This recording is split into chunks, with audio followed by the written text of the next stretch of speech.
candidate. Higher thinking than I am. You're going to be the next president. James May, nice to meet you. Nice to meet you. Well, I hope you are. You know I'm going to be. You gotta have 8 years of law. 8 years of law. There you go. Change the rules. Here, take Make this. the economy go up like you don't even know. Oh, we don't want to do that because then that would be tyranny. This is the crisis that we have faced, that we've What's that? overextended ourselves. We have to make this decision. For me, Oh, it's I'm very positive. simple. We should mind our own business and just come home.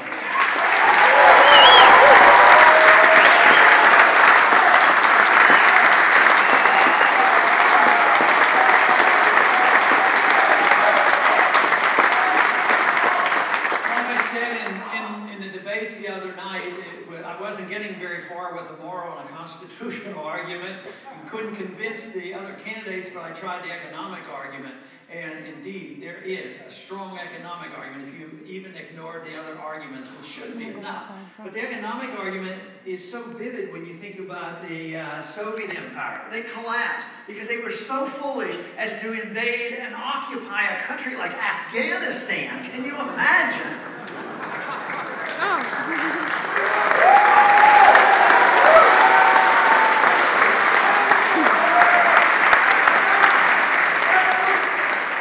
So the cost is a heavy burden, and that's how most empires come down, not by a military conflict. We did not have to fight the Soviets. They had 30,000 nuclear missiles and weapons, and they could have hit us. They had missiles in Cuba. That was in 1962. That was the year I was drafted into the Air Force. But today we seem to have this burning desire by a small minority in Washington who are able to convey through the media and the propaganda, this war propaganda, that we have to go to war against a country that doesn't even have a nuclear weapon and might not get one, but they said they could, so therefore we have to go to war. And of course, this is the drumbeat of war, how it once occurred against Iraq, all based on falsehoods and disinformation, and we go there and find out, well, they didn't have weapons of mass destruction. Now we've turned that country over to the Shiites, who are allies with the Iranians, and at the same time, we continue to pursue this at great risk. But we're now doing the same thing with the Iranians. The war drums are beating, and every single day it's war propaganda. We are not under a threat by the Iranians. If the Soviets weren't enough to have a conflict with them when they had so much in the height of the Cold War, this whole idea that we have to have another war, it will bring us down financially, and we have to wake up and tell our representatives, we don't need another war, we need less war.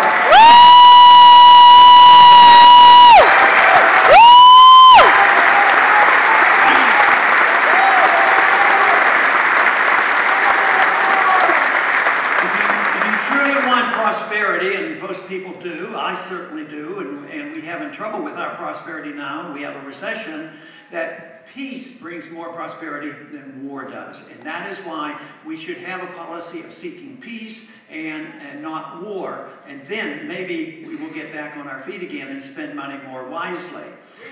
But the conditions under which we live today, whether it's the war conditions of what's going on overseas or the post-9/11 atmosphere, we live in very difficult times because they were able to use 9/11 as a tool for doing things that they had already planned to do. The war against Iraq had been planned before 9/11, and it was used as an opportunity. But the first speech I ever gave against the war in Iraq was in 1998, because that's when the drums started beating. But on 9/11, they said, this is our chance that we can go in. But what else did they do? What was the first law they passed after 9/11? The Patriot! A bill that had been floating around for years, but they couldn't get the American people to endorse it and go along with it, so they put the Patriot Act up. It was a revised version of what they had. It was on the floor for an hour or so, and then there was a vote, and it was overwhelmingly supported. But you know what we should do with the Patriot Act? We need to get rid of it.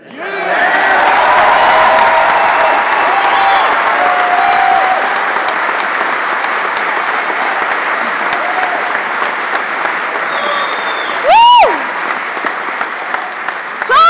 Parker! Really, when we were voting for the Patriot Act, I was sitting next to another member, and he was voting for it. And I said, "Why are you voting for this?" I said, "You haven't had a chance to read it." He said, "Oh, I know." I said, "There's going to be some really bad stuff in here." He said, "Well, I know that." And I said, "Well, why are you voting for it?" He says, "How can I vote against the Patriot Act under conditions of post 9/11? He says, "How would I explain it to my people back home?" And I said, "I don't know, but I believe that's your job, to go home and tell them why you're there."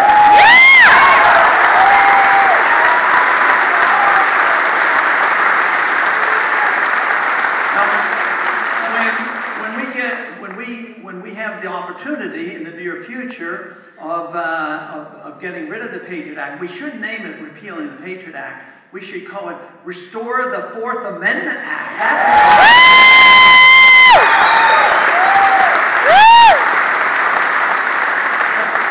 That's the atmosphere has certainly changed with no need to go to a judge or a proper method to get a search warrant.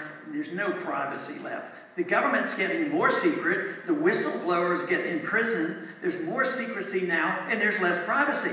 The Constitution and the founders wanted us to have our privacy and no secrecy in the government, so we have to reverse it back to this time that we have transparency, and we could start with transparency of the Federal Reserve. How about that?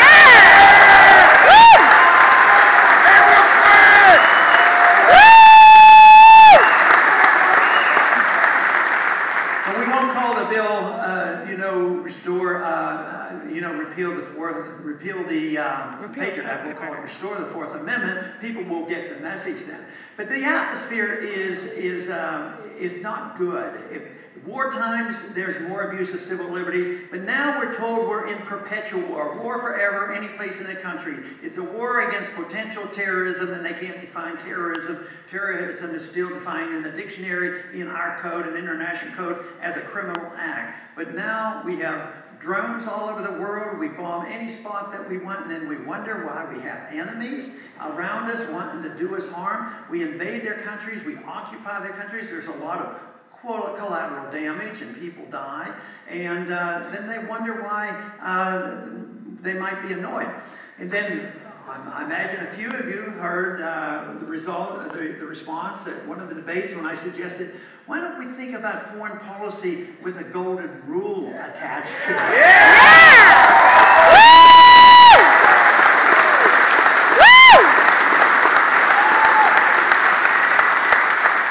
I'm glad your response was much more favorable than I got that. Yeah, So why shouldn't we look at it that way? Why should we do anything to another country that we would be furious that they did it to us? And the other thing is, though, when we go and set the stage for another war, and we put on sanctions on a country like Iran, you know what it does? It solidifies support for their dictator. There are a lot of dissenters in Iran that like to change it. But there's a nationalistic spirit which is natural to a country, just as we came together on 9/11. We think the outsiders are coming in, we're going to come together. But we continue to do that. Just think of the sanctions on Cuba. For 40, 50 years, the sanctions have been on Cuba. The Castros are still there. I think it's time to start talking to the Cubans and trading with them and selling them.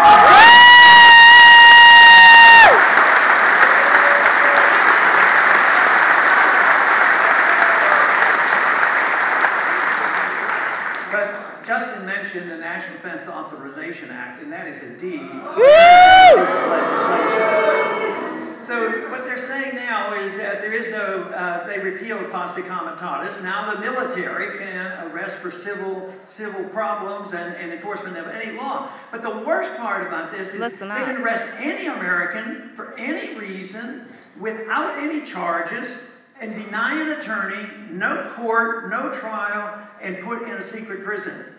I mean, this is not what America is supposed to be about. And I cannot see how we can survive this country if that doesn't get out on the table. And just think, how many times have you heard it in those 22 debates? How many times did it come up? It was barely a mention when I brought it up, but no challenge on civil liberties or this abuse of liberties by our executive branch.